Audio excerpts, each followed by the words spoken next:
Hello everyone, I'm Paul McGuire Grimes. It's a weird year to be compiling a best of 2020 list.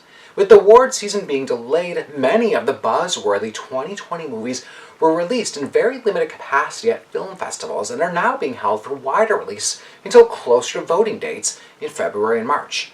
Now they're still considered 2020 movies, but will be released in 2021. Now, I haven't received all of my for-your consideration screeners yet, so I haven't seen certain movies like The Father, French Exit, or Nomadland. That being said, this is my top 10 of 2020.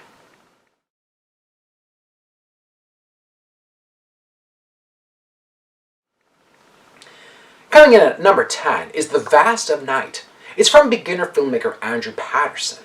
It's the early 1950s in a small New Mexico town where everybody knows each other. It's the perfect time and place for something to go wrong as mysterious sounds start to come through the phone lines and a flying object is seen floating above the small town. Patterson plays with aspect ratios, points of view, and keeps the pacing tight as he basically tells this story in real time over 85 minutes. The Vast of Night is clearly an homage to The Twilight Zone and Steven Spielberg's Close Encounters of the Third Kind. It's now streaming on Amazon Prime. Number 9 is The Trial of the Chicago 7. It's a legal battle between peaceful protesters and an aggressive Chicago police force. No, it's not 2020, but rather the 1968 Democratic National Convention in Chicago, as the peaceful protesters are wanting an end to the Vietnam War. Writer-director Aaron Sorkin gives The Trial of the Chicago 7 the urgency it deserves, with powerhouse performances from Yahya Abdul-Mateen, Sacha Baron Cohen, Mark Rylance, and Frank Langella. It is now streaming on Netflix. Coming in at number 8 is Minari. Stephen Yoon is the patriarch of the Yi family. He moves his Korean-American family from California to Arkansas, hoping for a better life. His grand plan is to build a farm catering to other Korean families. It's a beautifully written and directed story from Lee Isaac Chung, who portrays an immigrant story with strong determination for the American dream. Stephen Yeun is best known for The Walking Dead, and hopefully will get an Oscar nomination for his performance. Minari will be in theaters February 12th. My number 7 movie of 2020 is One Night in Miami. This is adapted from the stage play by Kemp Powers, who also wrote the film's screenplay. Powers imagines a meeting between 4 legendary figures: football player Jim Brown, activist Malcolm X, singer Sam Cooke, and boxer Muhammad Ali. It's February 25th, 1964, and they've all gathered for one of Ali's matches. Malcolm X is providing spiritual guidance to Ali, hoping to convert him to the Church of Islam. The film is a strong directorial debut for Emmy and Oscar-winning actress Regina King. It becomes very clear that Kemp Powers and Regina King make this a seamless connection to today's dialogue around activism. It will be streaming on Amazon Prime January 15th. My number 6 film of 2020 is Ma Rainey's Black Bottom. This is the second stage-to-screen adaptation of one of August Wilson's plays following Fences a few years ago. Now, as the title character, Viola Davis gives an outstanding performance as the forceful Ma Rainey. But the heart and soul of the film lies with Chadwick Boseman giving the best performance of his career. He finds that musicality within his character Levy and carries it deep within his bones. Boseman's performance is remarkable, and one that reminds us that he left us far too early. It's now streaming on Netflix. Tenet is number 5, and this is 100% pure Christopher Nolan. Now, this isn't the first time that he's playing with physics and time. He's challenged us before with Inception and Interstellar. Now, at one point, the protagonist, played by John David Washington, is told, "Don't try to understand it, feel it." I think that's the biggest takeaway that I can give viewers. Now, this story may be confusing, and you may not always know what's going on, but oddly enough, I love that about it. I love that Christopher Nolan leaves it up to his audience to make of it what they want upon multiple viewings. It's visually a stunning film that is shot on an epic scale with IMAX cameras and international locales. It's now available on DVD, Blu-ray, and on demand. Coming in at number 4 is Mank.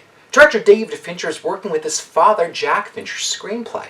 It follows screenwriter Herman Mankiewicz's rush to finish his screenplay for Citizen Kane as he battles a broken leg, public pressure, and alcoholism. Now, Fincher is a meticulous director whose eye with cinematographer Eric Messerschmidt make it all look like a black and white 1940s studio picture. It's a stunning picture to look at and listen to, and while many have said that this movie is just for cinephiles, I actually disagree. Fincher provides parallels between the state of politics and the entertainment industry in the 1930s as well as today. It's now streaming on Netflix. Coming in at number 3 is Promising Young Woman, which boasts Carey Mulligan's best performance to date as Cassie, who has been deeply impacted by past trauma. Writer-director Emerald Fennell has created one of the most unique, jaw-dropping, and uncomfortable films you'll watch while riding a fine line of entertaining and a blistering takedown of societal norms. She was inspired by 90s revenge flicks and will no doubt have people talking afterwards. Number 2 is Sound of Metal. Riz Ahmed gives one of the best performances I've seen all year.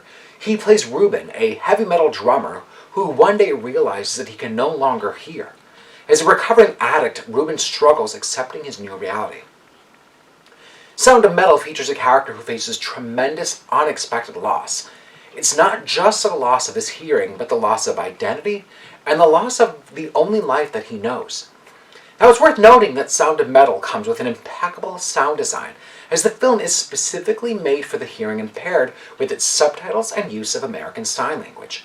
Riz Ahmed, Olivia Cook, and Paul Raci all give award-worthy performances that will sit with you and hopefully open your mind up about the hearing impaired or those with a different disability and how our world doesn't make it easy for them. Sound of Metal is now streaming on Amazon Prime. Now, I named Spike Lee's last movie, BlacKkKlansman, as the best of 2018, and I'm doing it again here with Da 5 Bloods. The film centers on 4 Vietnam War vets played by Delroy Lindo, Isaiah Whitlock Jr.'s Clark Peters, and Norm Lewis. They've reunited in Vietnam for the first time in order to reclaim the body of their fallen soldier, Stormin Norman, played by Chadwick Boseman. It's an emotionally draining, much like you'd expect from a passionate storyteller like Spike Lee. As the men start literally digging up their past, it becomes a surge of emotions that they are not quite ready for, and that in turn takes the audience by an unexpected surprise. Delroy Lindo should win the Oscar for Best Actor if I had it my way, as his performance is so raw and devastating that he just punches you in the gut like none other. Da 5 Bloods is now streaming on Netflix. Once again, my top 10 are number 10, The Vast of Night, number 9, The Trial of the Chicago 7, number 8, Minari, number 7, One Night in Miami, number 6, Ma Rainey's Black Bottom, number 5, Tenet, number 4, Mank, number 3, Promising Young Woman, number 2, Sound of Metal, and number 1, Da 5 Bloods. What were some of your favorite movies from this past year? What left a lasting impression on you and why? I'd love to hear from you.